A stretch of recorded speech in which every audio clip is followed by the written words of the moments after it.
다음은 제4절 해외 공무원연금 제도 운영 사례에 대해 설명을 드리겠습니다. 미국의 공무원연금 운영 현황을 살펴보면 국가별로 매우 다양한 형태로 운영을 하고 있는 것을 볼 수가 있습니다. 이를 일반 국민연금 제도와의 관계 속에서 그 연관성에서 살펴보면 대체로 그림과 같이 세 가지 형태로 구분하여 볼 수가 있습니다. 먼저 제1유형은 국민연금과 구분된 별도의 공무원연금 제도를 운영하는 국가들입니다. 이러한 국가들로서는 프랑스, 독일, 한국 등이 해당이 됩니다. 대체로 서유럽의 일부 그리고 동아시아에서 볼 수 있는 유형입니다. 제2유형은 부분통합형으로 공무원을 포함한 모든 국민이 1층으로 국민연금 제도에 가입을 하고 2층으로 공무원만을 위한 부가적인 공적연금 제도를 두는 유형입니다. 이러한 국가들로서는 호주, 영국, 일본, 미국 연방공무원 등이 있으며 OECD 주요 국가들은 주로 이와 같은 다층 체제의 연금 제도를 선호합니다. 제3의 유형은 통합형으로 별도의 공무원연금 제도를 두지 않고 모두 국민연금 제도에 가입하는 유형입니다. 이러한 국가로서는 칠레나 헝가리 등 주로 남미나 동유럽 국가에서 채택하고 있는 유형입니다. 그런데 이와 같은 전국민 통합형이 남미나 동유럽에 널리 퍼진 이유로는 해당 국가의 경제 위기 시에 IMF의 구제 금융을 받고 그 자금줄이라고 할 수 있는 세계은행의 강한 영향력을 받았기 때문입니다. 즉 기금의 적립과 사적 연금의 확대를 선호하는 이 국제기구의 입김이 작용한 것으로 볼 수가 있겠죠. 우리나라의 경우에도 1990년대 말 IMF의 구제 금융을 받으면서 이와 유사한 권유를 받은 적이 있었습니다. 다음은 주요 선진국가의 공무원연금제도 급여 수준에 대한 비교입니다. 비교 대상 국가는 공무원연금 제도의 구분에 있어 대륙형 국가인 프랑스와 독일, 그리고 영미형 국가에 속하는 미국과 영국, 그리고 우리와 가까운 지역에 위치한 일본 등 5개 국가입니다. 우선 보수 중 연금 산정 기간으로는 최종 보수를 대상으로 하는 국가도 있고 전기간 평균 보수를 대상으로 하는 국가 등 다양한 방식을 선택하고 있습니다. 급여의 지급률에 있어서는 1년당 2% 내외에서 1% 이하인 국가도 있습니다. 1년당 급여의 지급률이 높은 경우에는 오래 재직할수록 급여 지급률은 당연히 높겠죠. 따라서 지급률이 높은 국가의 경우는 연금 상한제를 두기 위해서 최고 지급률을 설정하여 두고 있습니다. 우리나라 같은 경우도 2009년 전에는 76%의 상한이 있었죠. 그리고 법 개정 이후에는 현재 60.7%가 그 최고 지급률이라고 할 수가 있습니다. 한편 독일, 프랑스나 우리나라는 독립된 공무원연금 제도만 가입을 하지만 영국이나 일본 등 그리고 미국의 그 새로운 연방공무원의 신제도 FERS 같은 경우는 공무원연금과 함께 국민연금도 가입하도록 되어 있습니다. 따라서 이 표에서는 국가별로 다양한 연금 제도 그리고 연금 급여 산식을 취하고 있다는 점을 살펴볼 수 있지만은 급여의 객관적인 수준을 비교하기는 다소 한계가 있다는 점을 말씀드립니다. 다음은 주요 선진국들은 공무원연금 급여를 위해 보험료를 어느 정도 부담하고 있는 것에 대한 비교입니다. 비교 대상 국가는 앞장과 동일하게 5개 국가인데 먼저 공무원의 기여율을 보면 3%에서 7%대로 다양하며 특히 독일의 경우에는 공무원은 기여금을 전혀 내지 않는다는 것이 특징입니다. 정부의 부담률을 보면 대부분 정부가 공무원에 비해서 훨씬 많이 부담한다는 사실을 알 수가 있습니다.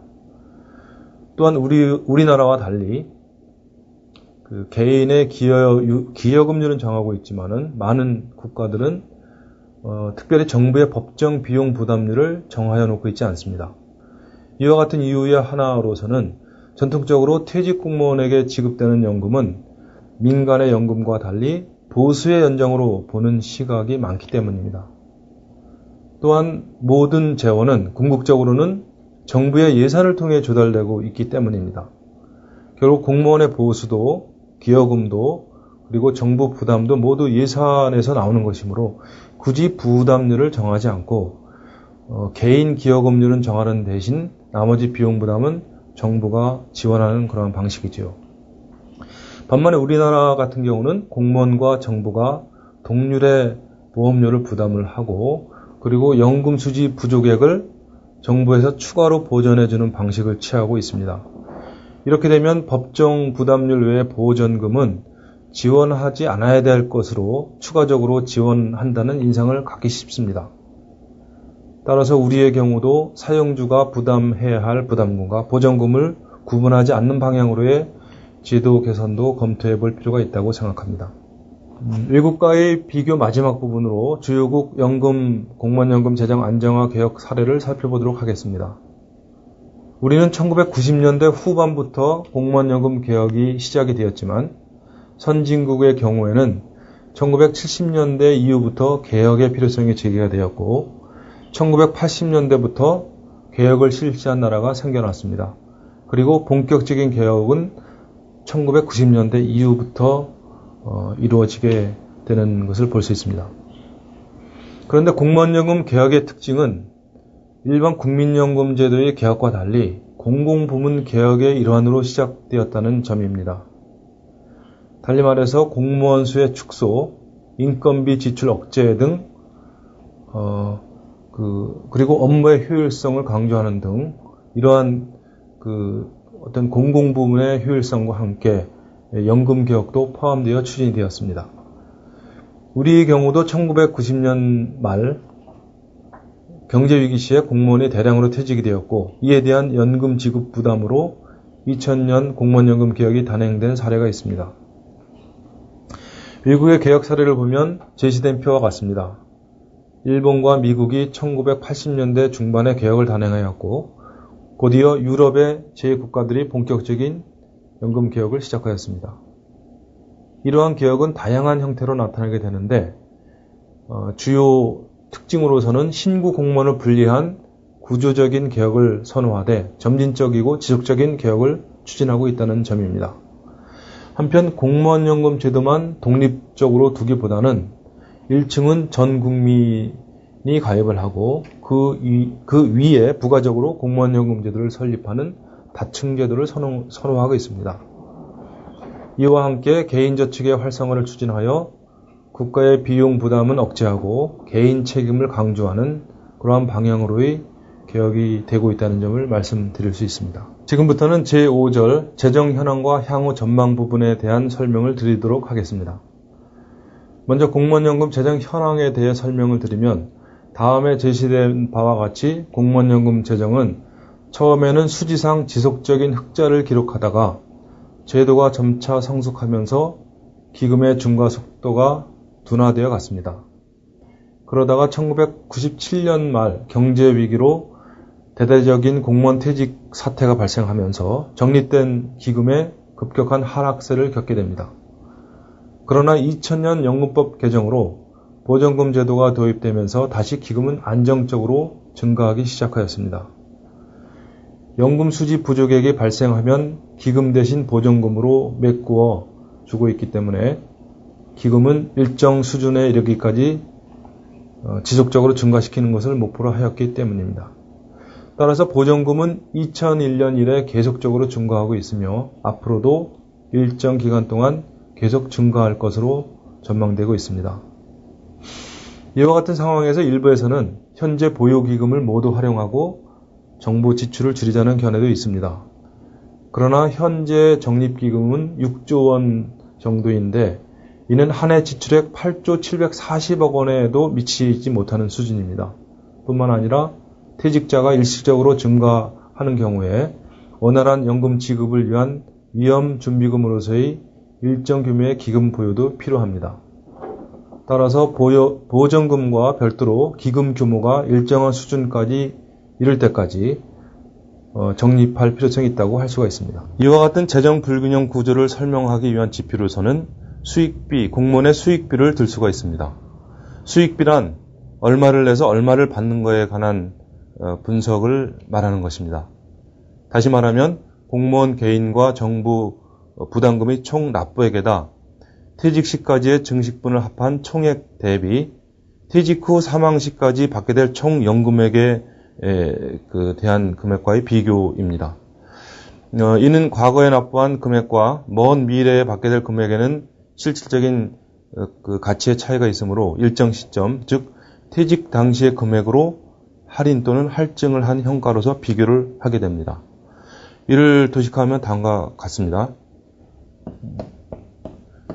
수익비라고 하는 것은 총 납부액이라고 하는 것은 기여금과 부담금을 합한 금액의 현가 분의 총 연금 수급액의 현가를 비교하는 것이지요. 이러한 비교 방법에는 내는 것과 받는 것이 합계가 동일하다면 수익비가 1이 되겠지요. 이 경우에는 개인이나 기금 운영자나 수지상 균형 상태로 볼 수가 있을 것입니다. 그런데 표를 보시면 09년 개정 전 그 개인의 수익비를 볼 때 약 4배, 4.1배에서 4.3배로 나타나 있습니다. 즉 과거에는 낸 것에 비해 약 4배 이상을 더 받게 된다는 그런 의미죠. 이러한 차이는 제도 개선을 통해 꾸준히 줄어들고 있습니다. 그러나 아직까지도 수지상 균형이 달성됐다고 볼 수는 없습니다.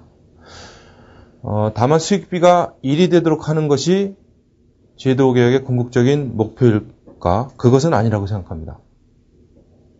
물론 사적연금은 수익비가 1로 설계되는 것이 변함없는 원칙이겠지만 국가가 운영하는 공적연금, 특히 공무원연금 제도는 단지 납입한 것에 대해서 그 지급액이 동일한 그러한 보험적인 기능 이외에 공로보상적 기능이라든가 과거에 같은 경우에는 그 재직시 낮은 보수에 대한 어떤 그 반대급부라든가 이런 여러 가지 면들이 고려가 돼서 설계가 된 것이기 때문에 수익비가 이를 훨씬 넘을 수가 있다는 것입니다. 다만 수익비가 지나치게 높으면은 후세대로 갈수록 재정적인 부담이 크므로 이를 그 제도 개선을 통해서 지속적으로 완화해 나가려는 노력이 지속되고 있다고 볼 수가 있습니다.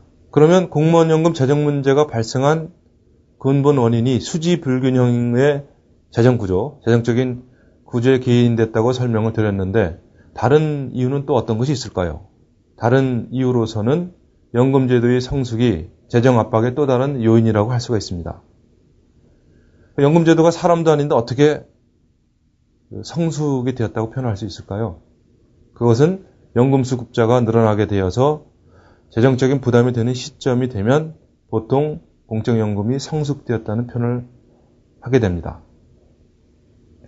공무원연금의 부양률, 즉 재직자 대비 연금수급자의 비율을 보면은 1990년대에 3%이던 것이 20여 년이 지난 2010년에는 작년도 2011년도에는 약 30%의 부양률로, 즉 1990년도 대비 10배 증가가 있었습니다.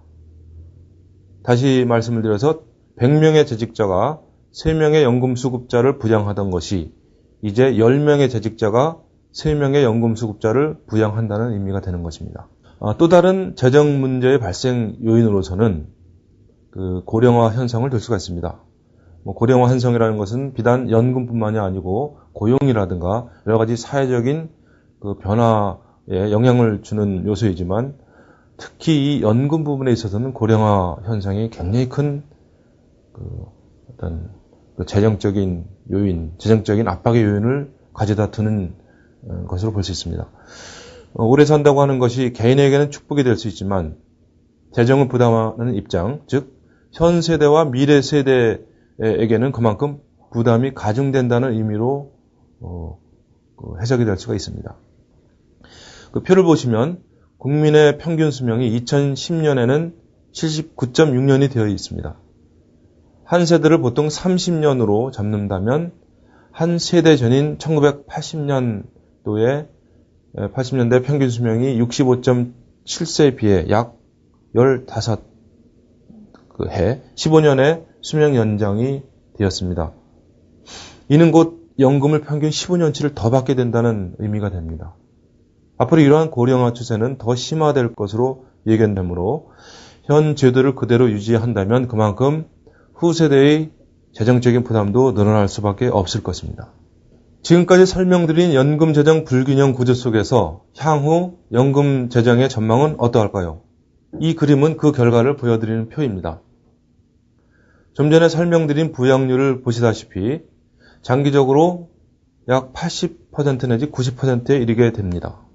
이에 따라서 공무원연금 급여 지출률은 2040년경까지는 꾸준히 증가될 것으로 전망이 됩니다. 그러다가 고령화 현상도 어느 정도 한계에 다다르고 또한 2009년도 연금법 개정의 효과가 미치는 이 시기부터는 보수 예산의 약 30%대에서 완만한 지출이 이를 것으로 예상됩니다. 이러한 지출률의 흐름과 같이 정부의 보전금도 그만큼 동일한 흐름을 보일 것으로 전망됩니다. 참고로 기금 적립률, 즉 연금 지출액 대비 기금 보유액은 현재의 약 70%대에서 점점 더 떨어져서 약 30% 정도로 머물 것으로 전망이 됩니다. 이상의 장기 전망은 많은 가정 조건을 통해 산출된 것이므로 가정 조건의 변화에 따라 달라질 수가 있습니다. 또한 제도 개선이 있게 되면 새로운 흐름을 나타낼 수도 있을 것으로 보여집니다. 즉 정부의 정책의 변화에 따라 보전금이 낮아질 수도 있으므로 반대로 기금의 적립률이 높아질 수도 있을 것으로 기대가 됩니다.